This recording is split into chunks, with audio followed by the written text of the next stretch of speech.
প্রথম দিকে একটু রিভিউ যদি করি, আমরা প্রথমে শুরুর দিকে শিখেছিলাম হলো লাস্ট ক্লাসে আই থিঙ্ক রাশি আর হলো একক দুইটা জিনিস কি ছিল। আমরা বলছিলাম ভৌত জগতের বিভিন্ন কিছুর বৈশিষ্ট্য বোঝার জন্য, সেগুলা পরিমাপ করার জন্য গাণিতিক ফাংশন তৈরি করি আমরা, যেটা দ্বারা যুক্তি দ্বারা বুঝতে চেষ্টা করি আমরা ওই জিনিসটা কীরকম হইতে পারে। যেমন দৈর্ঘ্য, কোনো কিছু ভারী লাগলে ওটাতে আমরা বলি যে এটার ভরটা বেশি বা কম। এই ধরনের বিভিন্ন ভৌতিক বৈশিষ্ট্য পরিমাপ করার জন্য আমরা গাণিতিকভাবে সংজ্ঞা তৈরি করে যে কি বলে ইনভিজিবল গাণিতিক যন্ত্র তৈরি করেছি, সেগুলোকে বলা হয় রাশি। যেমন দৈর্ঘ্য, ভর, তারপরে সময়, এগুলো সবই আসলে তুমি কি বলতে পারো ভৌতিক বৈশিষ্ট্য, যেগুলো আমরা রাশি দিয়ে পরিমাপ করি। রাশিকে প্রকাশ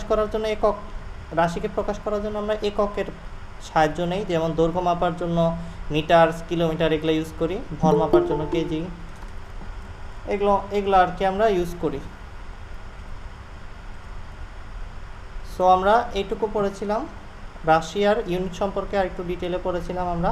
এরপরে বলছিলাম অদিক রাশি এবং সদিক রাশির দিক থেকে রাশিকে ভাগ করলে অদিক রাশি হলো তারা যাদের প্রকাশ করার জন্য শুধু মানই যথেষ্ট, এটা দিক দরকার পড়ে না। আর সদিক রাশি হলো দিক সহ রাশি, যেটার দিকও দরকার পড়ে। সাব্বির ভালো আছো? রাশিকে টেনসরের দিক থেকে ভাগ করলে এরকম ভাবে ভাগ করা হয় যে রাশিটা প্রকাশ করার জন্য যে তথ্য লাগে সেটা কোন জায়গায় ঢোকানো যায়, টেনসরের কোন বক্সের মধ্যে রাখা যায়, সেই তথ্যগুলোকে সেটার বেসিসে আমরা বলতে পারি। শুধু মান হইলে একটা বক্সে আটবে, সেটাকে স্কেলার রাশি বলে, স্কেলার টাইপের রাশি হবে। আর যদি মান দিক এরকম করে একটা রো বা একটা কলাম বরাবর ডাটা সাজাতে হয়, তখন ওই টাইপের রাশিটাকে আমরা ভেক্টর বলি। আর যদি এর থেকেও বেশি লাগে, এক্স ওয়াই জেড বরাবর ডাটা লেখা লাগে, তখন এটাকে ম্যাট্রিক্স টাইপের রাশি বলি। আচ্ছা, এই তো এগুলো আমরা দেখছিলাম গত ক্লাসে। এরপর আমরা বলেছিলাম যে মোশনের মধ্যে মানে গতির মধ্যে বিশেষভাবে আমাদের যেটা খেয়াল রাখা দরকার সেটা হলো গতি আর স্থিতির কথাটা যখন আমরা বলবো, তখন আমরা খুব কেয়ারফুল থাকবো যেন পরম স্থিতি বলতে কোনো স্থিতি নাই, এটা আমরা বুঝতে পারি। মানে তুমি বলবা যে আমি ভাইয়া পরম স্থির হয়ে বসে রয়েছি, ভাইয়া আমি তো এই যে কম্পিউটারের সামনে বা মোবাইল নিয়ে বসে রয়েছি, কিন্তু এটা পরম স্থির অবস্থা না, কারণ পৃথিবীটা নিচ থেকে ঘুরতেছে, তাই তুমি আসলে স্থির না। এটাকে আপেক্ষিকভাবে স্থিতি বলা যাচ্ছে, কিন্তু পুরো পৃথিবীতে তুমি দুই চোখে যা যেদিকে দেখতেছ সব কিছুই নড়াচড়া করতেছে, তাই পরম স্থিতি বলতে কোনো কিছু নাই। আর গতি বলতে যেটা বোঝায় অবস্থানটার পরিবর্তন করতেছে, সেটাকে বোঝাচ্ছে গতি। ডিফারেন্ট টাইপস অফ মোশন, মানে গতির যে টাইপগুলো আছে সেগুলোর মধ্যে হইতে পারে একটা রাস্তা দিয়ে তুমি ছুটতেছ, লিনিয়ার মোশন, অথবা হইতে পারে একটা ঘড়ি কাঁটা ঘুরতেছে এভাবে, সেটাকে বলা হইতেছে সার্কুলার মোশন। এরপরে হইতে পারে যে একটা বল স্পিন করতেছে, রোটেশনাল, আর একটা হইতে পারে পিরিয়ডিক টাইপের মোশন, পেন্ডুলামের মতো। ডাইমেনশনের দিক থেকে যদি আমরা ভাগ করতে চাই গতিকে, তাহলে আমরা গতিকে 3 ভাগে মোটামুটি ভাগ করতে পারবো যদি 3 ডাইমেনশনের থাইকা চিন্তা করি। মাল্টি ডাইমেনশনে গেলে আরও বেশি হবে। একটা ইঁদুর এক পাশ থেকে আরেক পাশে সুতা দিয়ে বেঁধে দৌড়াইতে দিলে ও শুধু এক্স অক্ষ বরাবরই অথবা বলতে পারে একটা নির্দিষ্ট অক্ষ বরাবরই দৌড়াইতে পারতেছে, এর গতির অন্য কোনো দিকে কোনো প্রভাব নাই, এইদিকে এটার কোনো গতি নাই, বেগতিক অবস্থায় আছে বেচারা, ও একটু নড়াচড়া করলে পড়ে যাবে। এটাকে বলা হচ্ছিল ওয়ান ডাইমেনশনাল মোশন। যদি এরকম হয় যে একটা টেবিলের মধ্যে একটা স্নেক এভাবে এক্স ওয়াই জেড না, এক্স আর ওয়াই অক্ষ বরাবর এর বেগ আছে, এমনি যাচ্ছে একটু, এমনি যাচ্ছে একটু, এমনি যাচ্ছে এমনি যাচ্ছে, এইভাবে করে এমন করতেছে, তখন এই ধরনের মোশনকে বলা হইতেছে এটার গতির মাত্রা হলো 2, কারণ এক্স আর ওয়াই দুইটা অক্ষ লাগতেছে আমার এটার গতিটাকে এক্সপ্লেন করার জন্য। এই ধরনের গতিকে বলা হইতেছে 2 ডাইমেনশনাল মোশন। আর তোমার রুমের মধ্যে যদি একটা বাটারফ্লাই এসে উঠতে আরম্ভ করে, সেটার মোশনটাকে বলা হইতেছে 3D মোশন বা 3 ডাইমেনশনাল মোশন, কারণ এটার বেগটাকে ব্যাখ্যা করার জন্য এক্স, ওয়াই এবং জেড বা জি এক্সিস বরাবর চিন্তা করতে হয়। এরপরে আমরা পড়েছিলাম হলো, আমি রিভিউ করাচ্ছি এর জন্য ফাস্ট যাচ্ছি, আমি কিন্তু পড়াচ্ছি না, আগে বলে দিই, কেউ যদি কিছু না বুঝে থাকো সেটা বইলো যে ভাই আপনি তো আগে পড়াইছিলেন এগুলো এগুলো আবার পড়াইতেছেন কে? এমনি রিভিউ করতেছি, নতুন আছে অনেকে এই জন্য। আগের ক্লাস এটা। আমি ডিস্টেন্স আর ডিসপ্লেসমেন্ট এই দুইটার বাংলা হলো, একটা হলো অবস্থানের পরিবর্তন মানে জাস্ট দূরত্ব বলতে পারো, আর এটা হলো সরণ। একটাকে এস দ্বারা প্রকাশ করা হয়, একটা ডি দ্বারা প্রকাশ করা হয়। একটা বলকে এইখান থেকে ঘুরিয়ে এই জায়গায় নিয়ে আসলে এই পুরো ওই যে বাঁকা কোকা পথ দিয়ে যে তুমি গেছো সেই পুরো রশ্মিটাকে যদি বড় করো তাহলে এইটা হবে ডি বা দূরত্ব। কিন্তু যদি একটা বলকে এখান থেকে এখানে নাও তাহলে এই যে আদি বিন্দু ইনিশিয়াল পয়েন্ট আর ফাইনাল বিন্দু এফ, এই দুইটার মধ্যে সর্বনিম্ন যে দূরত্বটা আছে সেটা হলো এই দুইটা পয়েন্টের লম্ব দূরত্ব। আমি যদি এইখান থেকে এই পর্যন্ত একটা রেখা দ্বারা টেনে দিই তাহলে সেই দূরত্বটা পাওয়া যাবে, আর ওইটাকেই সরণ বলা হয়। মানে এই লাল রেখাটা হলো সরণ। তার মানে এমন হইতে পারে যে তুমি বাঁকা কোকা পথে যাও নাই, সরাসরি এদিক দিয়ে গেছো। ওই সময় আমাকে সাদিয়া বলো তো, ওই সময় সরণ আর দূরত্ব একই হবে না যদি বাঁকা পথে না যায়? তাসনিয়া বলো তো। হ্যাঁ ঠিক বলছো, রাইট, ওকে, আর বলতে হবে না। আচ্ছা আমাকে আরেকটা কথা বলো তো, কে আছো? হৃদয় আছো? হৃদয়, জি জি। হৃদয় বলো তো আমাকে, যদি আমি বলি মানে কোন কথাটা সত্য হবে, দূরত্ব সবসময় সরণ থেকে বেশি হবে, কথাটা কি ঠিক? না, কথাটা ঠিক না, কারণ দূরত্ব সরণের সমান হতে পারে। হ্যাঁ, সরণ দূরত্ব থেকে ছোট হতে পারে কি? জি হতে পারে, কারণ আমরা যদি আমাদের বাড়ি থেকে স্কুলের দূরত্বটা মাপি তাহলে আঁকা বাঁকা পথে যাইতে হবে, কিন্তু সরণ ছোট হবে যদি আমরা সোজাসুজি মানে না, সরল লেখা। আমি কি বলছি শুনছো? সরণ দূরত্ব থেকে বেশি হতে পারে কি? সরণ দূরত্বের চেয়ে বেশি হতে পারে না। ওকে, ঠিক আছে, নাইস। আমরা এটুকু শিখছিলাম দূরত্ব সরণ সম্পর্কে কথাবার্তা। এই দূরত্বের সময়ের সাপেক্ষে পরিবর্তনের হার মানে তুমি প্রতি সেকেন্ডে কত দূরত্ব যাচ্ছ সেটা মাপার সিস্টেমকে বলা হচ্ছে স্পিড। সেই রাশিটাকে আমরা বলি স্পিড বা দ্রুতি, বাংলাটা হলো দ্রুতি। আর সরণের হার বা সরণটা কী রেটে হচ্ছে সময়ের সাথে, সরণ কতখানি হচ্ছে সেটা মাপলে সেটাকে বলি আমরা বেগ। জিনিসটা আমরা এক্সাম্পল দেখেছিলাম এরকমভাবে, আমরা একটু দেখাচ্ছি তোমাদের এক্সাম্পলটা। এরকম বলেছিলাম যে তুমি ধরো এইখান থেকে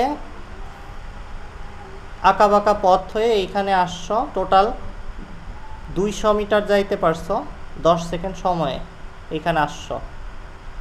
আর যদি আমরা সরণটা হিসাব করি তাহলে এই 10 সেকেন্ডে তোমার সরণ হয়েছে মাত্র এই পর্যন্ত, সেটা মাত্র 150 মিটার। এখন আমাকে সাব্বির বলো তো, আমি যদি বের করতে চাই যে জাস্ট ভি বের করতে চাই, স্পিড বের করতে চাই, স্পিড বের করবো কিভাবে? ডি বাই টি দ্বারা কি কি বসাবো বলো তো? স্পিড কত? 200/10। আর আমাকে মইন বলো তো বেগ কত? হ্যাঁ বেগ হ্যাঁ বেগ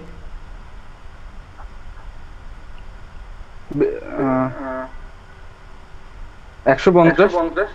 150 শুধু? 150 ডিভাইডেড বাই কত? 150, হ্যাঁ 150 divided by s divided by t।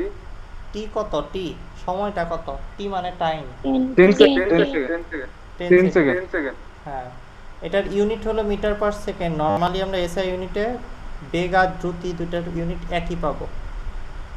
তোমাদের কিছু আরেকটু ডাটা দেওয়া লাগবে, সেটা আমি বলতেছি। আচ্ছা এই ডাটাটা এখানে আছে, এই যে দেখো, অ্যাভারেজ স্পিড মানে গড় দ্রুতি আর ইনস্ট্যান্টেনিয়াস স্পিড, বাংলাগুলো লিখে দিচ্ছি, গড় দ্রুতি আর এটা ইনস্ট্যান্টেনিয়াস স্পিডকে বলা হয় তাৎক্ষণিক।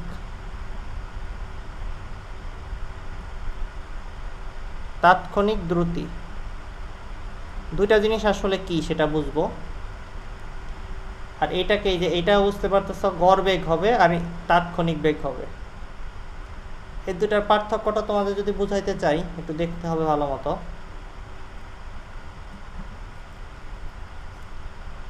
দেখো, যদি এমন হয় যে তুমি কোনো একটা জায়গা থেকে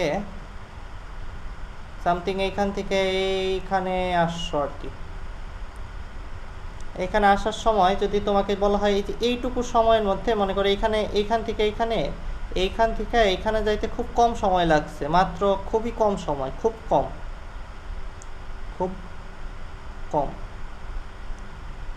কথাটা তো একটু ঠিক করবে, ঠিক।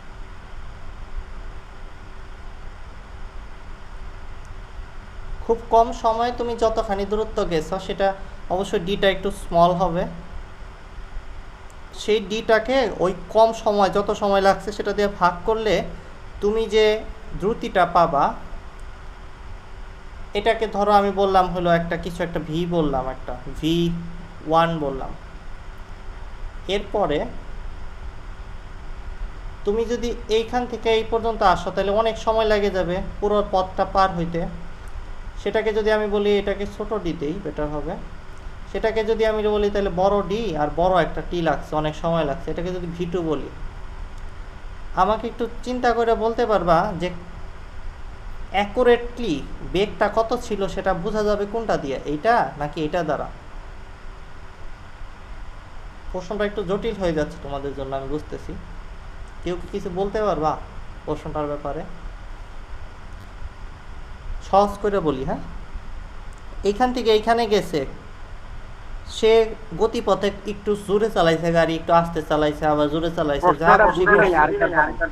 হ্যাঁ, প্রশ্নটা বোঝাচ্ছি। দেখো, আমি বলতে চাচ্ছি যে এইখান থেকে এইখানে আস্তে আস্তে আস্তে আস্তে গেছে, মাঝে মাঝে একটু জোরে চালাইছে গাড়ি, মাঝে মাঝে আস্তে চালাইছে, তারপরে এইখানে পৌঁছাইছে। কিন্তু আমি যে দ্রুতি বের করতে চাই, যদি আমি বলি এখান থেকে এইখানকার দূরত্বটা হলো বড় ডি, আর যাইতে সময় লাগছে এখান থেকে এখানে এই যে বড় টি, এটা যে ভাগ করলাম, এটা আসলে কি অ্যাকুরেট কোনো দ্রুতি বের হইলো নাকি একটা গড়ে মান বের হইলো? চিন্তা করে দেখো তো বাচ্চারা। গড়ে মান বাড়িয়েছে। এক্স্যাক্টলি, ঠিক বলছো, ভেরি নাইস। তার মানে এই জিনিসটাকে আমরা বলবো হলো স্পিডের বার বা গড় দ্রুতি। আর এই জায়গায় যে দ্রুতিটা বের করছে এটা কিন্তু খুব অ্যাকুরেট আসছে, কারণ একটু আগে আর একটু পরের মধ্যে তেমন একটা চেঞ্জ হয়ে সারে নাই। এটা কোনো গড় না, ওই সময় তাৎক্ষণিকভাবে ঘটনাটা আমরা ডিটেক্ট করছি যে ওই সময় কি অবস্থায় ছিল, ওই সময় কি বেটা ঘুমাচ্ছিল নাকি হেভি স্পিডে গাড়ি চালাচ্ছিল খুব মজা নিয়ে, সেটা আমরা এখান থেকে বের করতে পারতেছি। তার মানে এইটাকে আমরা বলবো ভি ইনস্ট্যান্ট বা ভিআই বা ভিটিও বলতে পারো, ইনস্ট্যান্টেনিয়াস আই দিলাম আর কি, ভিআই বলতে পারো। নর্মালি এটাকে ভিআই লেখা হয় না, শুধু ভি লেখা হয়, কারণ এইটাই আসলে সত্যিকারের দ্রুতি। দ্রুতি বললে যদি কেউ গড় দ্রুতি বের করে তাহলে সে বোকা। কিছু বের করার না থাকলে তখন গড় দ্রুতি বের করতে হয়। নর্মালি দ্রুতি বলতে তাৎক্ষণিক দ্রুতিই বোঝাবে। আর বেগও সাধারণভাবে বেগ কিছু না বলে দিলে আসলে তাৎক্ষণিক বেগ চাওয়া হইতেছে, এটা ধরে নিবা। কিন্তু যেটা তথ্যে নাই, মানে প্রশ্নের তথ্যই নাই, সেটা তো আর বের করতে পারবা না, তখন তুমি হয়তো গড় বেগ বা গড় দ্রুতি বের করে দিবা। কিন্তু মনে রাখবা, যতই উঁচা ক্লাসে উঠবা এবং যত কিছুই ভালো মতো জানবা, তখনই দেখবা নর্মালি বেগ বললে এভাবে গড়ে বা তোমার এই যে একটা ভুল হয়ে গেল না মাপাটা, এখান থেকে ওইখানে গড় করে বসিয়ে দিলা তুমি, তাহলে তো জিনিসটা অত ভালো মেজারমেন্ট আসলো না। এই হলো গড় দ্রুতি আর হলো দ্রুতির পার্থক্য, দ্রুতি বা তাৎক্ষণিক দ্রুতির পার্থক্য। তাৎক্ষণিকটা ক্ষুদ্র সময়ের মধ্যে চেঞ্জটা মাইপা কাজটা শেষ করে ফেলতে হয়, আর গড় করে ফেললে অনেক দূরে গেছে গা, ওইটার হিসাব করছি আমরা, তখন গড়ে বেরোলো মানটা। একই রকমভাবে এইখান থেকে এই পর্যন্ত সরণ যদি হয় বড় এস, আর এইখান থেকে এইটুকু যদি সরণ হয় ছোট্ট একটা এস, ছোট্ট একটা টি সময়ে, তখন আমি ওইটার বেগটাকে বলতে পারবো এস বাই টি। তোমরা যখন বড় হবা তখন এই জিনিসটাকে এইভাবে দেখতে হবে তোমার, ডিফারেন্সিয়াল এলিমেন্ট হিসেবে। যাই হোক, ওইটা নিয়ে এখন কথা বললাম না, তুমি জাস্ট ছোট্ট একটা এস ছোট্ট একটা টি এতটুকুই বুঝো। ছোট্ট একটা সময় যতখানি স্মরণ হয়েছে এটা হলো ছোট তারা বোঝাচ্ছি। এখন আবার এই বড় এইখান থেকে এই বিন্দু পর্যন্ত চলে আসতে অনেক সময় লাগছে, সেটাকে বড় টি লিখলাম। এখন যদি আমি বেগ বের করি, বেগ স্মরণ বাই সময়, কিন্তু এই স্মরণটা কি কম সময় হয়েছে না অনেক সময় ভরে হয়েছে? চিন্তা করে দেখো তো বাচ্চারা। কম সময় অনেক সময় লাগছে, এখান থেকে এখানে ঘন্টা ভরে গেছে। এটার কথা বলতেছি, এই যে এটা কি কম সময় না অনেক সময় লেগে গেছে? তার মানে হলো, আমি যে কথাটা বলতে চাচ্ছি, এইখান থেকে এইখানে আসার যে স্মরণটা, সেটা অনেক মানে বেশি সময় হয়েছে স্মরণটুকু। এই স্মরণ বেশি সময় দিয়ে ভাগ করলে তুমি যে বেগটা পাচ্ছ, এই বেগটা অ্যাকুরেট না। এই বেগটা হলো প্রত্যেকটা মুহূর্তে বেগটা চেঞ্জ হয়েছে। এখানে একটু বেগ ছিল, এখানে এক ধরনের ছিল, এটা এক ধরনের ছিল। তুমি আসলে গড়ে পড়তে একটা বেগ বের করছো, এটাকে আসলে গড় বেগই বলবো। কিন্তু এই যে এই বেগটা, এটাকে অরিজিনালি ভেলোসিটি বলা যাবে বা তাৎক্ষণিক বেগ বলা যাবে। তাৎক্ষণিক, কারণ ওই মুহূর্তে ওইটুকু সময়ের মধ্যে ওইটুকু স্মরণ দিয়ে আমরা মেজার করছি। তুমি জিনিসটাকে ফিল করার চেষ্টা করো। তুমি গাড়ি চালাচ্ছ, এখান থেকে তোমার স্কুল পর্যন্ত চলে গেছো, যাওয়ার পরে তুমি বললা যে স্মরণ হয়েছে কত বলো, আর আমার সময় লাগছে কত, করে দিয়ে ভাগ করে দিই, বেগ বেড়ে যাবে না, কত বেগে চালাইছি। তুমি কিন্তু নিজেই জানো, তুমি যখন সাইকেল চালাইছো তখন তুমি কি জানো, পাশের বন্ধুর সাথে কথা বলার সময় একটু একটু আস্তে আস্তে চালাইছিলা, মাঝে মাঝে একটা দোকানে দাঁড়িয়েও গেছিলা, তারপরে তুমি ওইটা হিসাবই করো নাই। তাইলে ওই ধরনের হিসাবকে আসলে আমরা বলবো গড়ে হিসাব, গড় বেগ। কিন্তু তুমি যদি ছোট্ট একটা জায়গায় একটা কি বলে, রাস্তার একটা পোল বা পোস্ট লাইটের থেকে আরেক পোস্ট লাইট পর্যন্ত যাইতে যাইতে কত সময় লাগে হুট করে মেজার করো, তারপর সময় দিয়ে ওটা ভাগ করো, দূরত্বটা মেজার করে সময় দিয়ে ভাগ করো, তাইলে তুমি আসলে তাৎক্ষণিক বেগ পেয়ে যাবা। ওই বেগটা খুব অ্যাকুরেট হবে। তোমরা কি কেউ আমার কথা বুঝতে পারো নাই?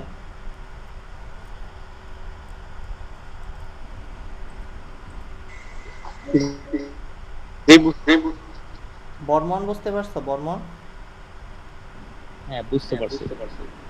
আচ্ছা বর্মন, তাহলে আমরা চলে আসি। তাহলে আমরা এই চারটা জিনিস বুঝে ফেললাম আজকে এখনই। কী কী জিনিস? একটা হলো গড়ে দ্রুতি কারে বলে, আর তাৎক্ষণিক দ্রুতি কাকে বলে, তাৎক্ষণিক বেগ কাকে বলে, তাৎক্ষণিক দ্রুতি কাকে বলে। তোমাদের মনে এখন একটা প্রশ্ন হওয়া উচিত যে ভাই তাৎক্ষণিক দ্রুতি তো তাৎক্ষণিক বেগের মতোই মনে হইতেছিল, পার্থক্য কোথায় পেলে? কে বলতে পারবা? প্রশ্নটার উত্তর কেউ দিতে পারবা?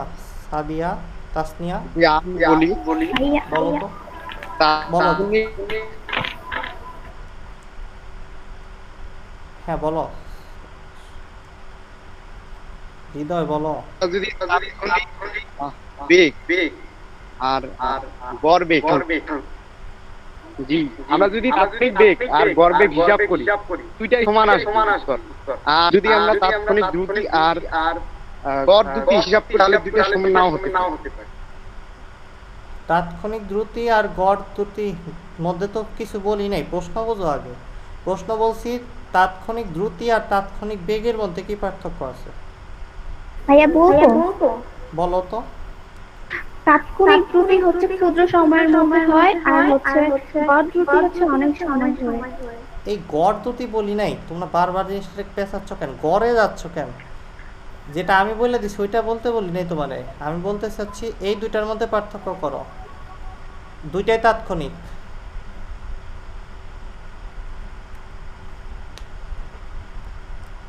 এখন কেউ বলতে পারবা? সাব্বির প্রশ্নটা বুঝছো ভাই? প্রশ্নের বেগ প্রয়োগ করার সময়ের সাথে স্মরণের হার অনেকটা কাছাকাছি চলে গেছো। আসলে তুমি একটু চিন্তা করে দেখো, যখন তুমি খুব কম সময় যাইতে দিবা গাড়িটাকে, তাইলে গাড়িটা আসলে বাঁক নেওয়ার সুযোগ পাবে না। সময়ের সাথে কোনো বস্তুর অবস্থানের হার কি? এটা অবস্থান আর এটা হচ্ছে স্মরণের হার। অবস্থান না, অবস্থান না, কথাটা ভুল বলতেছো, দূরত্বের। অবস্থানের পরিবর্তন হবে অবশ্যই, অবস্থান না, কথাটা অবস্থান হবে না, অবস্থানের পরিবর্তন হবে কথাটা। আমি তোমাদের একটু গভীরভাবে কথাটা বোঝার জন্য বলতেছি। পরিবর্তনের হারকে আমরা দ্রুতি হিসেবে স্যার, সেটা ঠিক আছে। বেগ হচ্ছে সময়ের সাথে বস্তু সরণের হারকে।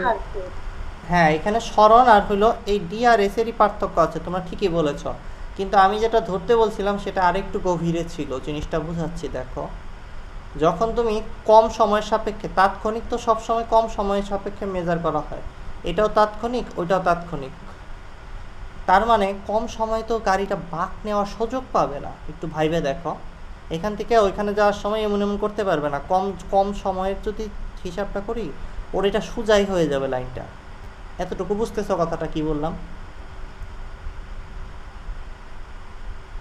জি বুঝছি। তাইলে যদি সমানই হয়ে যায় তখন কি দূরত্বের মান আর সরণের মান আলাদা হবে?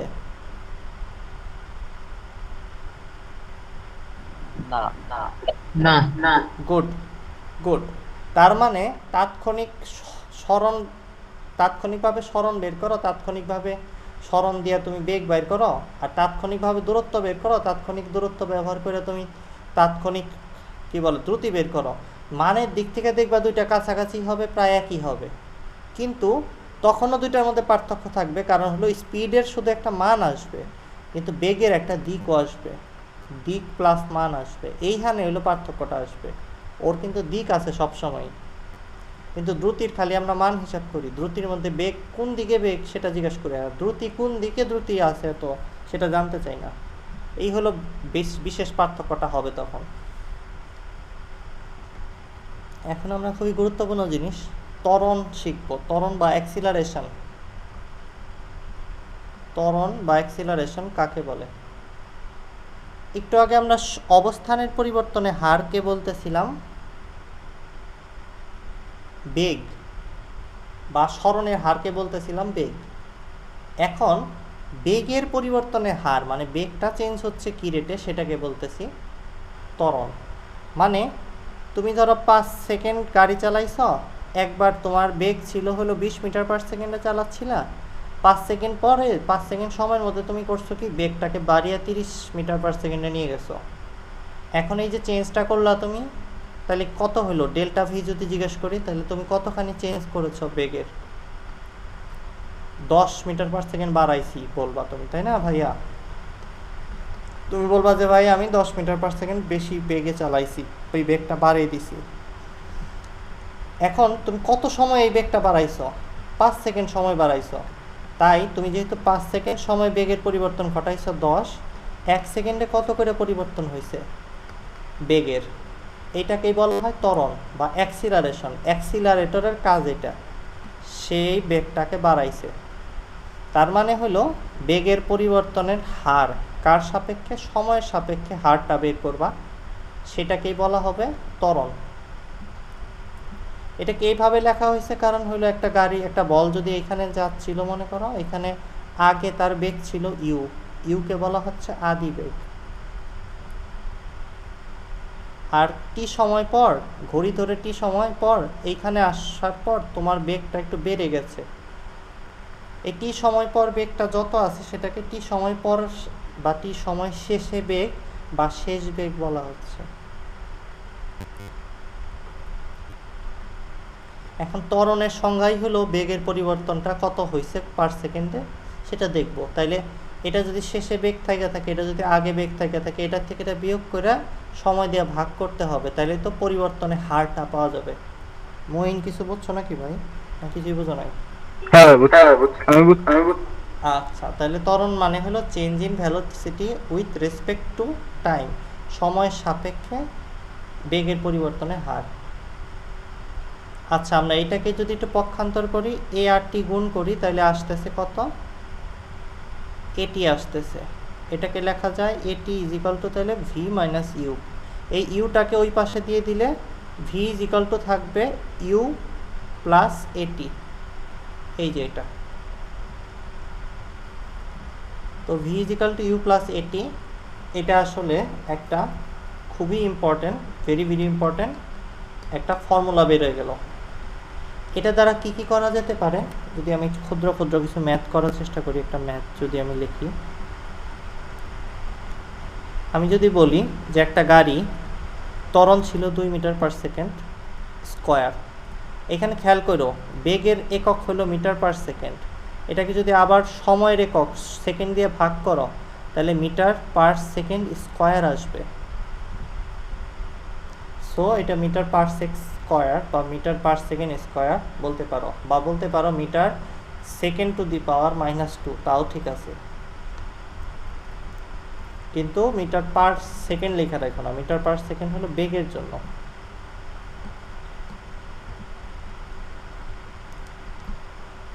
এখন একটা গাড়ি মনে করো এই যে আমাদের কি বলে সাব্বির করছে কি, একটা গাড়িতে এখন বাইকের মধ্যে 2 মিটার পার সেকেন্ডে বাইক চালাচ্ছে। এখন তোমাকে বলা হইলো সাব্বির যদি 15 সেকেন্ড বাইকটা চালায়, 15 সেকেন্ড যাওয়ার পর স্থির অবস্থা থেকে 15 সেকেন্ড যাওয়ার পর কি বলা হলো, কতটা স্থির অবস্থা, স্থির অবস্থা থেকে 15 সেকেন্ড যাওয়ার পর তার বেগটা কত হবে সেটা জিজ্ঞেস করলো। খুব সহজ প্রশ্ন, সমাধানটা সহজ, সবাই নিজেরাই করে ফেলো, আমার মনে হয় না করানোর দরকার আছে এটা।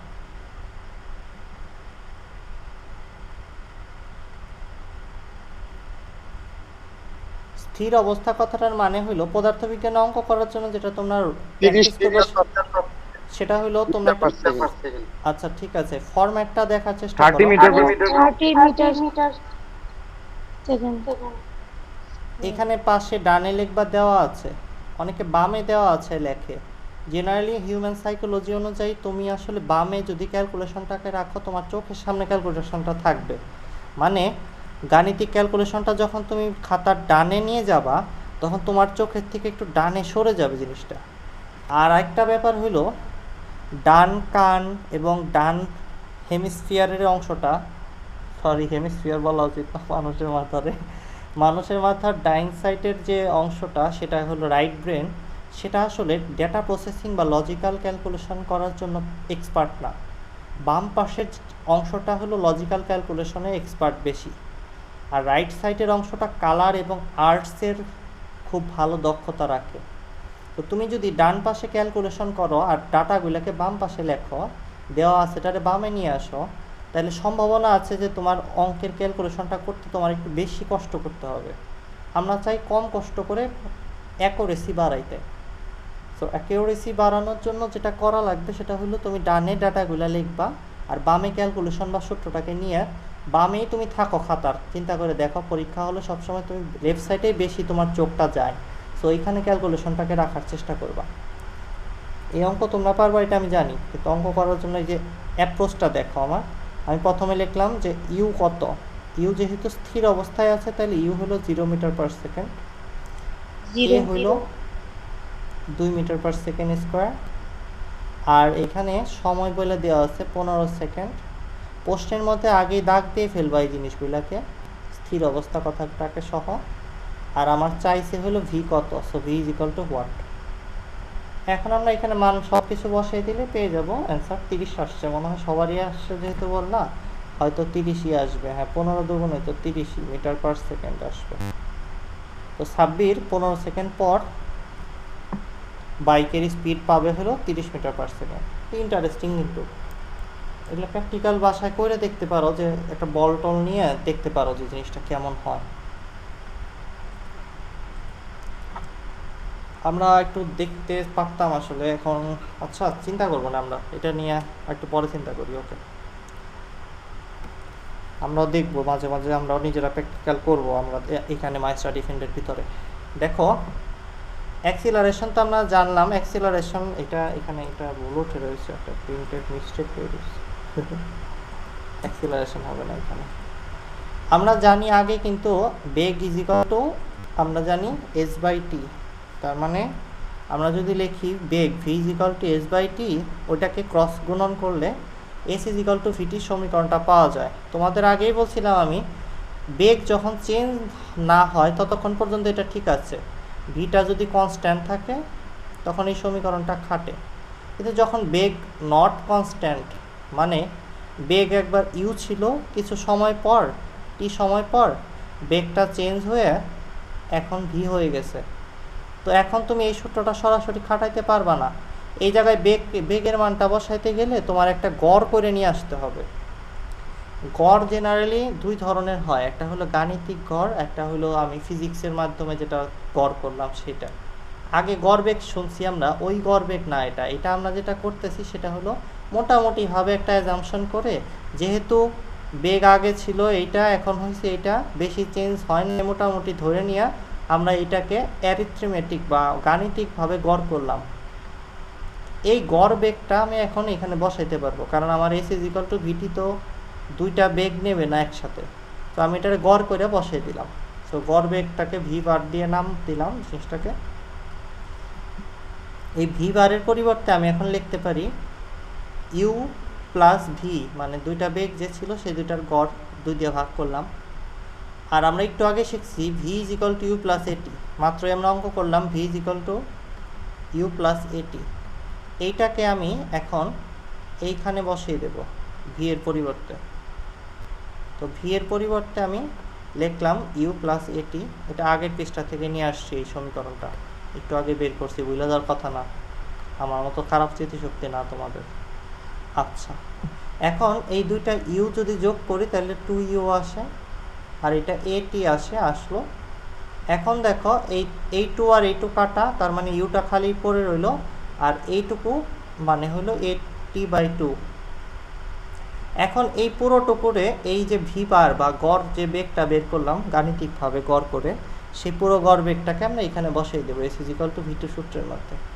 এই যে দেখো বসিয়ে দিছি, এটাকে পুরোটা এখানে বসিয়ে দেওয়াতে এরকম আসছে। এখন যদি আমি শুধু টিটাকে দিয়ে গুণ করে দিই, ইউ আর টি গুণ করলে হবে ইউটি, আর এইটুকু হলো হাফ এটি স্কোয়ার। সো আমরা বুঝতে পারতেছি S is equal to UT plus half এটি স্কোয়ার। আরেকটা সূত্র বের হয়ে গেল, তার মানে এইটাকে তোমরা একটু সুন্দর করে নোট করে ফেলো, s is equal to UT plus half এটি স্কোয়ার আরেকটা সূত্র বের হয়েছে। একটু আগে একটা সূত্র বের করছিলাম v is equal to you plus at, এখন এইটা আরেকটা দেখলাম। সবগুলো লাস্টে ক্লাসের শেষে একবারে দেখব। এখন আবার অ্যাক্সিলারেশন লেখা রয়েছে, অ্যাক্সিলারেশনের পেজ কপি করা হয়েছে, তো যে কারণে বারবার অ্যাক্সিলারেশন দেখতে পাচ্ছ তোমরা। আচ্ছা, তোমরা আগের এটা বুঝছো, এই সূত্রটা যে কিভাবে বের করলাম তোমরা বুঝতে পারছো বাচ্চারা? হ্যাঁ ভাই বুঝছি। জি ভাই বুঝছি ভাই বুঝছি। জি বুঝতে পারছি। কে বুঝো নাই সে শুধু বলো যে বুঝি নাই ভাই, তাইলেই হবে। আবার বুঝি নাই বলতে লজ্জা করলে একটু স্টাইল করে কায়দা করে বলবা যে ভাইয়া এই আরেকবার বুঝে দিলে ভালো হয়, এরকম ভাবে বলবা, বুঝছো? কথা বললে নিজের মানে নিজে যেটা তুমি মানে নিজের স্বার্থ এবং নিজের সুবিধা এবং তুমি যেটা করতে চাচ্ছ জীবনে সেটা করার জন্য মানুষকে ইনফ্লুয়েন্স করার অ্যাবিলিটি থাকতে হবে তোমার। জেনারেলি ফিজিক্স ক্লাস বা এই ধরনের গাণিতিক ক্লাসে সবসময় আমি একজন থাকতাম যে কিছু বুঝতাম না এবং জিজ্ঞেস করতাম টিচারকে যে এটা বুঝি নাই আবার বলে, এবং কয়েকবার জিজ্ঞেস করতাম। সো তোমরা যারা বুঝো বলো তারা আসলে বুঝে নিও ব্যাপারটা কি বললাম। এখন দেখো v is equal to you plus at, এটাকে যদি স্কোয়ার করি বর্গ করি দুই পাশে, তাহলে এই পাশে আসবে ভি স্কোয়ার, এটা হলো u plus a t whole square. U plus a t whole square মানে a square plus 2ab plus b square. Class 8-এর থেকে এটা সূত্রটা পড়ে আসছো, এটা দেখে তোমার ভয় পাওয়ার কথা না মনে হয়। এখন আমি এই দুইটার মধ্যে থেকে দেখো এ আছে কমন, এ আর 2 এই দুটো জিনিস কমন নিলাম। 2 এখানে নাই তারপরে নিলাম, কারণটা পরে বুঝতে পারবা।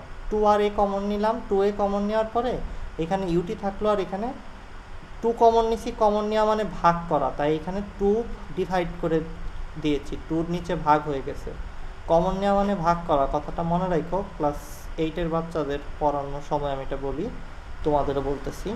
2 দিয়ে ভাগ, হাফ এ কমন নিছি, এ চলে গেছে, টি স্কোয়ার আছে। এই ইউটি প্লাস হাফ এটি স্কোয়ার একটু আগে আমরা বের করেছি, সেটা ছিল আসলে এস। তো s is equal to UT plus half at স্কোয়ারের এসটা বের বসানোর জন্য আমি আসলে হাফ 2 কমন নিচ্ছিলাম, হাফটা এখানে আনার জন্য। এখন দেখো আরেকটা সূত্র বের হয়ে গেছে, সেটা হলো v square is equal to u square plus 2as। এখন আসলে আর সূত্র জানতে হবে না, তোমাদের যেটা জানতে হবে সেটা একটু ডার্ক স্ক্রিনে তোমাদের চোখের ক্ষতি কম করে একটু কথা বলি। দেখো আমরা যতগুলা সূত্র জানছি সবগুলোকে একসাথে লিখতেছি। S is equal to v t, আর একটা দিয়ে জানলাম হইলো আমরা v is equal to you plus a t, তারপরে জানলাম হলো সামথিং, মাত্র জানলাম কি s is equal to serially লিখতেছি, s is equal to UT plus half এটি স্কোয়ার। এরপরে v square is equal to এই কটা জানছি। সাবমিট আছো নাকি? ভাই আমার একটা প্রশ্ন ছিল। হ্যাঁ বলো বলো, প্রশ্নটা বলো। যে ভি স্কয়ার সমান সমান ইউ স্কয়ার সমান মাইনাস 2as হয় কেন? ভি স্কোয়ার ইউ বুঝলাম না। ভি স্কয়ার সমান সমান ইউ স্কয়ার মাইনাস 2as হয় কখন? ভি স্কোয়ার সমান সমান ইউ স্কোয়ার মাইনাস 2as হয় কখন, এটা জিজ্ঞেস করছো নাকি? হ্যাঁ এটাই। আচ্ছা আচ্ছা, তারপরে এরকম একটা, এটা একটা কোশ্চেন হতে পারে। তারপরে হতে পারে v is equal to minus u plus at হয় কখন ভাইয়া।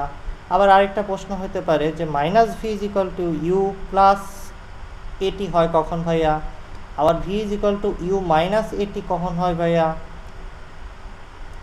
এরপরে এইখানে হতে পারে s is equal to minus ut plus half এটি স্কোয়ার কখন হয়।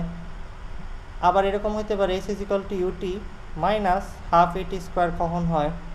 এই সবগুলো প্রশ্ন হইতে পারে, যেগুলো আমি তোমাদের এখন মোটো দেখাচ্ছি না। এখন আগে যে কথাগুলো বলতেছি সেটা আগে বুঝতে হবে, তারপরে আমি ওই প্রশ্নের উত্তরে যাইতে পারবো। আচ্ছা, তুমি আমাকে একটা প্রশ্ন করেছো, আমি আরো 10টা প্রশ্ন একসাথে করে অ্যান্সার দিয়ে দেবো তোমাকে। তাহলে 10টা প্রশ্নের অ্যান্সার একবারে পেয়ে যাবে, আর বারবার করতে হবে না প্রশ্ন। ওকে ভাই। যতটুকু পড়াইছি ওইটুকুর মধ্যে প্রশ্ন থাকলে তখন তুমি আমাকে বলতে পারো যে এটা বুঝতেছি না। ওকে, দেখো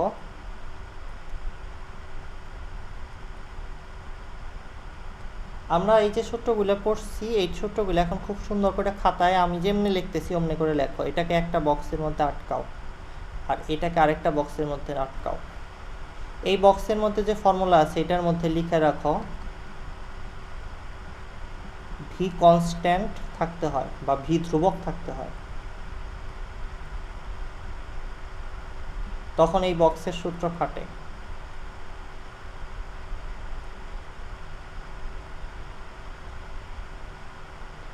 আর একটু ভালো করে যদি বলি, ভি ধ্রুবক থাকলে ত্বরণ কত হবে?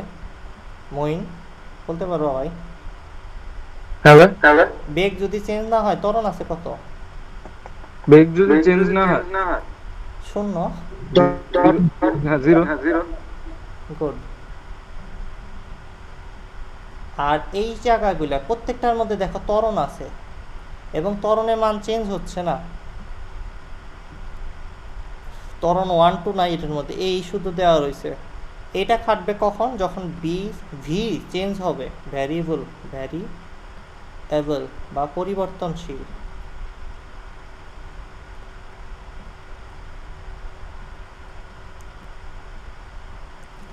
আর এ কনস্ট্যান্ট।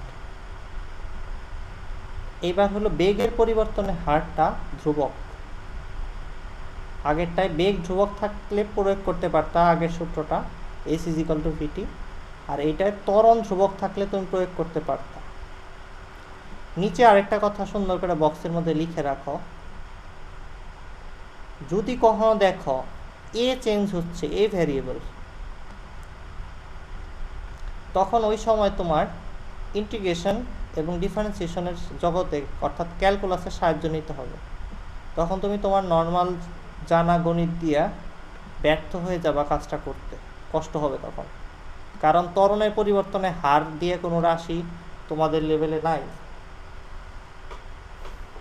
তখন ক্ষুদ্র সময়ের সাপেক্ষে ত্বরণগুলাকে কনস্ট্যান্ট রেখে রেখে কোনো একটা জায়গা হিসাব করতে হইতে পারে। তো এই জিনিসটা তোমার সিলেবাসে নাই, কিন্তু আমি কেন বললাম, কারণ তোমার জানা উচিত তুমি কি জানো আর কি জানো না। তোমাকে যদি কেউ বলে যে ত্বরণ পরিবর্তন হইতেছে, তখন তুমি যদি v is equal to you plus a t, v square is equal to u square plus 2as, s equal to you plus half এটি স্কোয়ার, এই ধরনের সূত্র বলো, তখন তাহলে সে বুঝে ফেলবে তুমি আসলে এই সূত্রগুলা বুঝো না।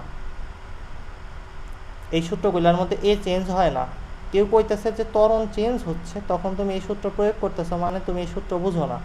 তখন বলতে হবে যে ভাই এটা এই সূত্রগুলা আসলে ত্বরণ কনস্ট্যান্ট থাকলে খাটে, ত্বরণ যেখানে পরিবর্তন হবে ওইখানে খাটে না। আপনার তখন ইন্টিগ্রেশন করতে হইতে পারে।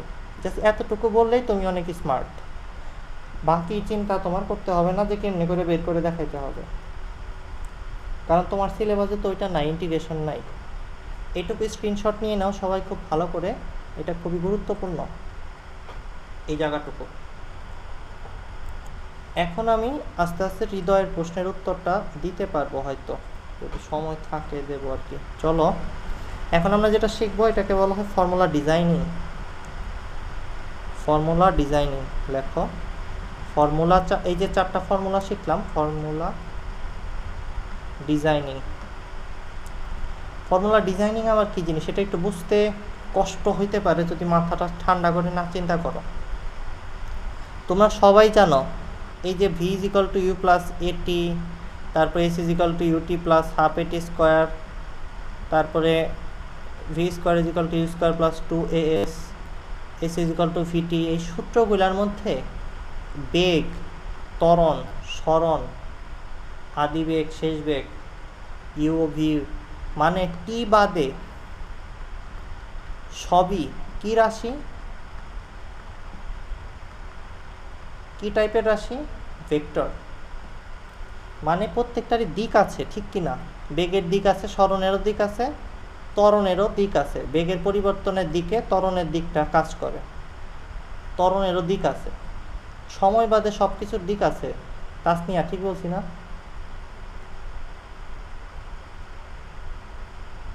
কেটে গেছে কল? মঈন আছো তুমি? হ্যাঁ ভাই আছে। তো এতক্ষণ ধরে তোমাদের বলা হয়েছে যে এই রাশিগুলা কি রাশি? ভেক্টর রাশি, তাই না? ভেক্টর। আচ্ছা, তাহলে ভেক্টর টাইপের রাশির অবশ্যই দিক থাকে, দিক নিয়ে চিন্তা করা উচিত। কিন্তু আমরা সূত্র প্রয়োগ করার সময় যদি দিক নিয়ে চিন্তা না করি তাহলে সূত্রটা ভুল হবে। এখন দেখো,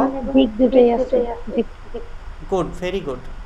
এখন দেখো মান এবং দিক দুইটাই আছে, তাহলে আমরা শুধু মান সূত্রের মধ্যে বসাচ্ছি, দিকটা নিয়ে চিন্তা করতেছি না, তাহলে তো ভুল করতেছি, ঠিক কিনা কথাটা? আমাদের সূত্রের মধ্যে এখন আমরা দিক নিয়েও চিন্তা করব, দেখো কেমনে করে। ধরো এই বলটা এইখানে একটা কিছুর মধ্যে আছে, এটাকে উপর দিকে ছুঁড়ে মারছো, তারপরে এটা নিচে এসে পড়ছে। মনে করো উপরে নিচে এটা সরণ হচ্ছে, 2 ডাইমেনশনালে চিন্তা করো না, একটা ডাইমেনশনেই গতিটা চিন্তা করো, একটা মাত্রা, শুধু ওয়াই অক্ষ বরাবর উপরে নিচে লাফাচ্ছে বলটা, এটাই চিন্তা করো। ধরো এটা হলো 20 মিটার পার সেকেন্ড বেগে উপরে বলটাকে ছুঁড়ে মারছিলাম, তারপর এটা উপরে যায় নিচে পড়তে 100 সেকেন্ড সময় লাগছে। এখন এইখানে যে ধূপ করে আইসা, মনে করো এখানে ছিল 26-এর পায়ের মধ্যে আইসা পড়লো বলটা, 26-এর পায়ে কত বেগে আইসা পড়লো বলটা সেটা বের করতে চাচ্ছি আমরা। এটা বের করার জন্য দেখো এইটা হলো আদি বেগ, সময় আছে, শেষ বেগ বের করব। আর এইটা যেহেতু পৃথিবীতে উপরে নিচে লাফাচ্ছে, তার মানে এটা আসলে অভিকর্ষ ত্বরণের আন্ডারে আছে। যে কোনো কিছু মুক্তভাবে যখন থাকে, যেটার মধ্যে কোনো অন্য বাধা না দেই, তখন সেটা নিচের দিকে যে ত্বরণে পড়ে সেটাকে বলা হয় অভিকর্ষ ত্বরণ। তার মানে গতিপথের প্রত্যেকটা বিন্দুতে পৃথিবী নিচের দিকে ওটাকে টানতেছিল অভিকর্ষ ত্বরণে, নিচের দিকে। এইখানে যে কোনো একটা বস্তু, তুমি যে কোনো বস্তু, এরকম একটা বস্তু নাও, এরকম একটা বস্তু নাও, একটা বিশাল বাড়ি নাও, কোনো সমস্যা নাই।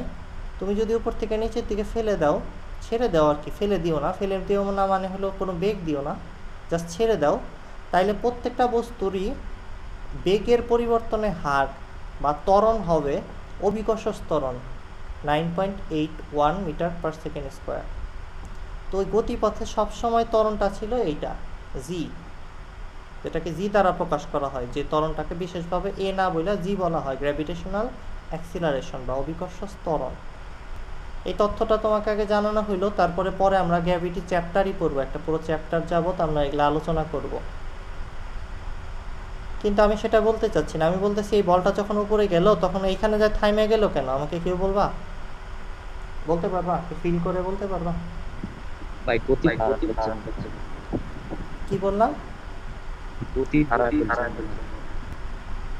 না, হ্যাঁ গতি হারাই ফেলছে, কথা ঠিক, কিন্তু কেন গতি হারাইলো এখানে যায় আর উপরে গেল না কেন? অভিকর্ষ ত্বরণের কারণে নিচের দিকে টানছে।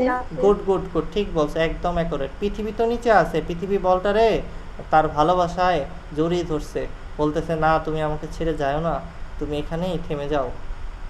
ওরে পৃথিবী করতেছে কি, ত্বরণটার মানে বুঝো, এই যে জি বললাম 9.81 মিটার পার সেকেন্ড স্কোয়ার, এটার মানেটা হইল প্রত্যেক সেকেন্ডে কোনো একটা বস্তু যদি মুক্তভাবে নিচের দিকে পড়া বা উপর দিকে ওঠার চেষ্টা করে, তখন এই 9.81 বেগের চেঞ্জ সে ঘটায়। কে ঘটাচ্ছে? পৃথিবীর নিজের টেনে ওই বস্তু তার বেগটাকে, হয় নিচের দিকে পড়ার বস্তু যদি হয় তাহলে তুমি এইখানে যদি বেগটা 0 হয় 1 সেকেন্ড পরেই দেখবা এখানে 9.81 মিটার পার সেকেন্ড হয়ে গেছে। 2 সেকেন্ড পরে দেখবা 9.8 ইন্টু 2, বুঝতেই পারতেছ প্রত্যেক সেকেন্ডে ত্বরণ কাজ করতেছে 9.81 করে, তাই প্রতি সেকেন্ডে এইভাবে করে বাড়তেছে, নিচে যাইতে যেতে অনেক অনেক জোরে যায় পড়বে বস্তুটা। অভিকর্ষ ত্বরণ জিনিসটাকে ফিল করতে পারাটা খুব দরকার, যে প্রতি সেকেন্ডে এইভাবে বেগটা বাড়াচ্ছে। সবাই এতটুকু ফিল করতে পারছো? এটা হলো পরন্ত বস্তুর জন্য কথাটা। কিন্তু উপর দিকে যে উঠতেছে তার জন্য ব্যাপারটা একটু ফিল করি। উপর দিকে যে উঠতেছে, যে 20 মিটার পার সেকেন্ড বেগে এই যে বলটা উঠতেছিল, এইটার ক্ষেত্রে এইখানে আসা মাত্র, এখানে 20 ছিল, 1 সেকেন্ড পরে মনে করে এখানে আসছে, 1 সেকেন্ড পরেই 9.81 কমে যাবে, কারণ পৃথিবী নিচের দিকে টান দিয়ে এই বলটার বেগটাকে কমাচ্ছে। এরকমভাবে আর কয়েক সেকেন্ড পরে দেখা যাবে এই জায়গায় যা আর বেগ নাই, শূন্য হয়ে গেছে। তাই এই জায়গাটায় আর যাইতে পারে নাই, বলটা তখন ব্যাক করছে পৃথিবীর টানে। পৃথিবীর এত আদর যত্ন, এত ভালোবাসা, ফিরে আসছে বলটা পৃথিবীতে, আইসা সাব্বিরের পায়ের মধ্যে পড়ছে।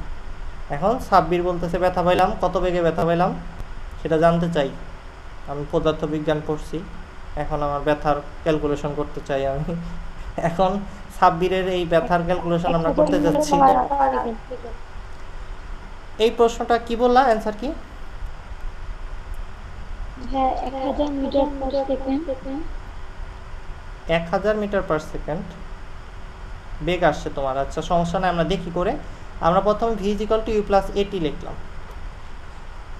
আমরা যদি এখানে u এর মান 20 বসাই, তারপরে a এর মান, অভিকর্ষ ত্বরণের মান বসাই, আর সময় যেহেতু 100 সেকেন্ড লাগছে এটা বসাই, তাহলে কত মান আসে দেখো তো তাসনিয়া, কত আসে এটা করলে?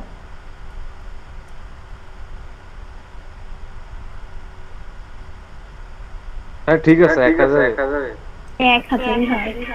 হ্যাঁ, এটা যদি করো 1000 করলে, আসলে আমাদের মনে হচ্ছে সবারই ঠিক হচ্ছে, কিন্তু এটা করলে আমরা 0 পাবো পরীক্ষায়, এই জন্য আমি করে দেখাইলাম। আচ্ছা, এটা কোথায় ভুল হইলো সেটা বোঝাই। আমি তোমাদের একটু আগেই বলতেছিলাম যে আমরা ইউ এ টি এগুলার দিক বিবেচনা করি নাই। এখন দেখো দিক বিবেচনা কিভাবে করে, সেটা এই ফর্মুলা ডিজাইনিং কাকে বলে সেটা একটু দেখতে হবে তোমাদের। খুব ভালো করে দেখো, আগে থেকে কোনো কিছু শিখে থাকলে ওইটাকে একটু ভুলে গেলে বেটার হয় এখন এই মুহূর্তের জন্য। গতিপথটা হলো এই ওয়াই অক্ষ বরাবর উপরে নিচে, তাই গতিপথের যে কোনো একটা দিককে প্লাস ধরবা, অপর দিকটাকে মাইনাস ধরবা। আমি উপরে প্লাস ধরছি, তোমাদের উপরেই প্লাস ধরতে হবে, এটা কোনো নিয়ম না। তুমি উপরে মাইনাস ধরতে পারো, নিচে প্লাস ধরতে পারো, কোনো সমস্যা নেই, কিন্তু গতিটা এই বরাবর আছে, তাই এইটাকে প্লাস ওইটাকে মাইনাস এভাবে ধরবা, এদিক ওইদিক ধরার দরকার নাই। এখন আমাকে বলো তো, ফর্মুলা ডিজাইনিং যখন করতে হবে তখন যেটা করবা তুমি সেটা হলো v = u + at লিখবা। এরপর প্রত্যেকটা জিনিস যেটা চাই ওইটা বাদে, যেটা চাই ওইটা বাদে, কথাটা একটু লিখে রাখো। যেটা চাই ওইটা বাদে সবগুলার দিক বসাই দিবা, যেটা চাই সেটার দিক চিন্তা করব না, চিন্তা করব না। আজব ব্যাপারটা বুঝতে পারবা যখন আমি করব অঙ্কটা ঠিক মতো করে। এখানে ইউ আছে 20, ইউটা কোন দিকে আছে আমাকে মইন বলো তো, ইউটা কি উপরের দিকে আছে বেগটা না নিচের দিকে আছে? ভাই উপরে। আচ্ছা, তার উপরের দিকটাকে কি ধরছি আমি মইন? প্লাস। মাইনাস। তাহলে আমি 20 কি প্লাস বসাবো না মাইনাস বসাবো? প্লাস।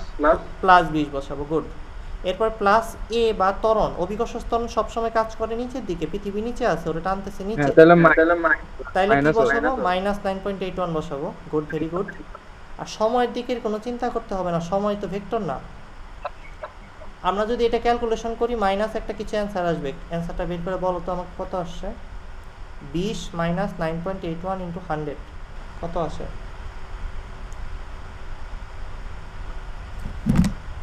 মাইনাস 960। হ্যাঁ minus minus 960 metre per second আছে। এখন মাইনাস দেখে তোমরা অনেক ভয় পেয়ে যাচ্ছ, কিন্তু মাইনাসই আসলে আসার কথা। এই মাইনাস চিহ্ন তোমাকে বলে দিচ্ছে, আমি কিন্তু এই বেগের কোনো চিহ্ন বসাই নাই, এই বেগের চিহ্নটা আমি তো এই শেষ বেগই বের করতে চাই, আমি কেন চিহ্ন বসাবো?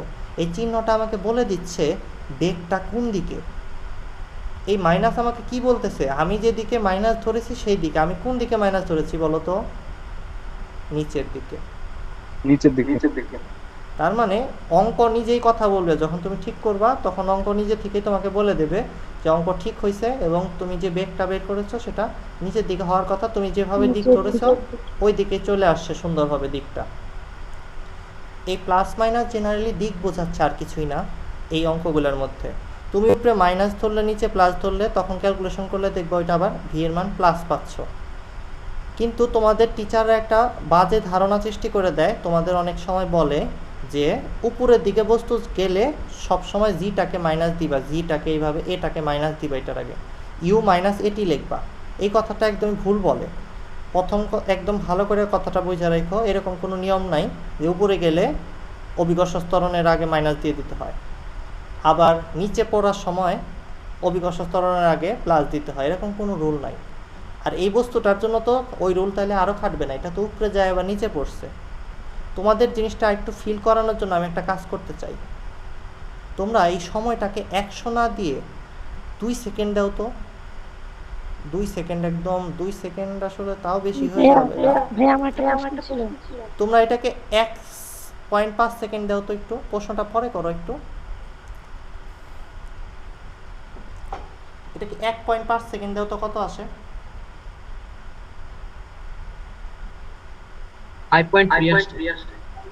5.3 আসে। প্লাস না মাইনাস? প্লাস। এই প্লাস চিহ্নের মানেটা বুঝিয়ে বলতে পারবে আমাকে কেউ? কি বলতেছে ম্যাথ আমাকে? বস্তুটা সেই সময় পড়ে গেছে, ওটার নিচের দিকে। হ্যাঁ, গুড, ভেরি গুড। এটা আসলে 2 সেকেন্ড বা 1.5 সেকেন্ডের উপরে যায়, এই পর্যন্ত পড়ে ছাড়ে না, আবার নিচের দিকে পড়া শুরু করে নাই। এটা আসলে উপরের দিকে যাচ্ছিল তখন, এটা তো অনেকটা সময় উপরের দিকে এই পর্যন্ত যাওয়ার সময় আটকে ছিল, এই পর্যন্ত মানে অনেকটা সময় এইখান পর্যন্ত উপরে যাচ্ছিল, তারপরে সেটা নিচে পড়ছে। সো আমি এই যে কম সময় যখন কমে দিছি তখন বেগটা নিচের দিকে আসতেছে না, কারণ আদি বেগটা তখন এইখানে কোথাও একটা বিন্দুতে এরকম একটা দিকে হবে, তখন এটা 5.3 মিটার পার সেকেন্ড ছিল। অঙ্ক আমাকে সঠিকভাবে সঠিক অ্যান্সারটা বলতে পারতেছে। এখন আমরা আরেকটা জিনিস বের করব, তারপরে কে যেন একটা প্রশ্ন করছিল তার উত্তর দেব। এটা হলো আদি বিন্দু, এটা শেষ বিন্দু, এইটা তাইলে স্মরণ হয়েছে না বাচ্চারা? স্মরণ তো আমরা তাই বলি, তাই না? আমরা কি উপরে নিচে যায় চিন্তা করবো, নাকি আদি বিন্দু থেকে শেষ বিন্দুর দিকে স্মরণ হয়? স্মরণ আমরা চিনি, কিন্তু এটা কিন্তু স্মরণ না, ঠিক কিনা? এটাই স্মরণ। তো স্মরণটা যদি বের করতে চাই তাহলে আমরা সূত্র লিখি s is equal to UT plus half এটি স্কোয়ার। এখন স্মরণ যেহেতু বের করতে চাই, এস এর চিহ্ন কি বসাবো? এখানে বলা আছে বসাইতে না, স্মরণ বসছি, বের করতে চাই, এস এর চিহ্ন বসাবো না। ইউ কত? 20, আমি উপরে প্লাস ধরছি, তার মানে 20 ইন্টু 100, এরপরে প্লাস হাফ দিছি এরপর এ এ কোন দিকে কাজ করতেছে? নিচের দিকে। আমি নিচের দিকে যেহেতু মাইনাস ধরছি, তো আমি এটাকে মাইনাস লিখলাম। ইন্টু টি স্কোয়ার মানে 100 স্কোয়ার। এটা ক্যালকুলেশন করলে অ্যান্সারটা কত আসে বের করে দেখো। আমি আগেই বলে দিচ্ছি মাইনাস কিছু একটা আসবে, কারণ এখানে আমি দেখতে পাচ্ছি, স্পষ্ট দেখা যাচ্ছে যে এখান থেকে এই দিকে, এই আদি বিন্দু থেকে শেষ বিন্দুর দিকটা আসলে নিচের দিক বোঝাচ্ছে, আর নিচে আমি মাইনাস ধরে বসে রয়েছি। মাইনাস আসছে না? Good, very good. কত আসছে মাইনাস?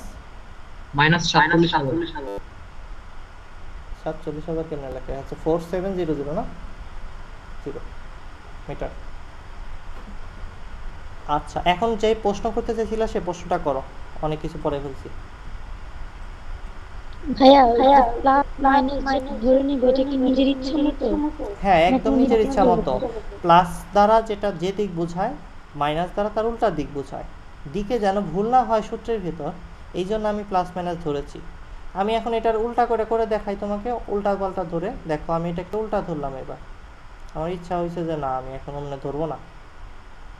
আমি চাচ্ছি এবার উপরে মাইনাস ধরবো, নিচটাকে প্লাস ধরবো। আমি একে দেবো খাতায়, তাহলে টিচারেরও ঝামেলা হবে না বুঝতে যে কি ধরছি। সো আমি এখন ভি চাচ্ছি। ইউ যেহেতু উপরের দিকে, তাই উপরের দিককে মাইনাস ধরছি, তাই 20 -20 বসাবো।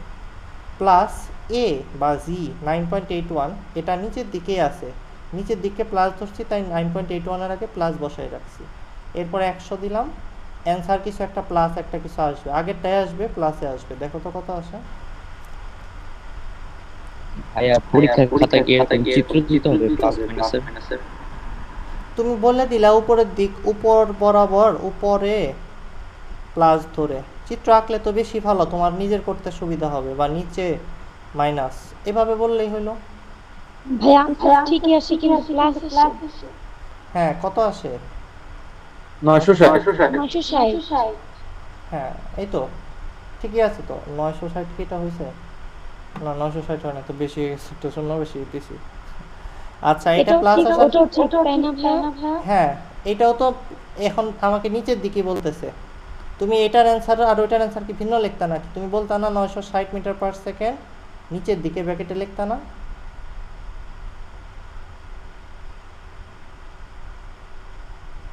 তাসনিয়া, জি ভাইয়া। আগেরটার অ্যান্সারও তো তাই আসছিল নিচের দিকে, আর এটার তো তাই বলতেছে, নাকি অন্য কিছু? না, আগেরটা তো মাইনাস ছিল। আগেরটা মাইনাস ছিল, কিন্তু অ্যান্সারটা কি ছিল? নিচের দিকে। নিচের দিকে। হ্যাঁ। ওই মাইনাস দেখে আমি কি বুঝছিলাম? উপরের দিকে বুঝছিলাম নাকি? না, নিচের দিকে। আর এখন যেটা প্লাস আসছে সেটাও কি বলতেছে? নিচের দিকে। এই তো। এখন তুমি তোমার কি বলে, ওই যে কিভাবে বোঝাবো তোমারে, তুমি তোমার বন্ধুকে বন্দুক বলো আর বন্ধু বলো, কিছু আসে যায় না। তুমি ওর আদর করে যাই বলো, বন্ধু তো সে, ঠিক আছে? সেটা হইলেই হইল। আজকের ক্লাস শেষ এখানে, অনেক পরে ফেলছি। Tata, bye bye.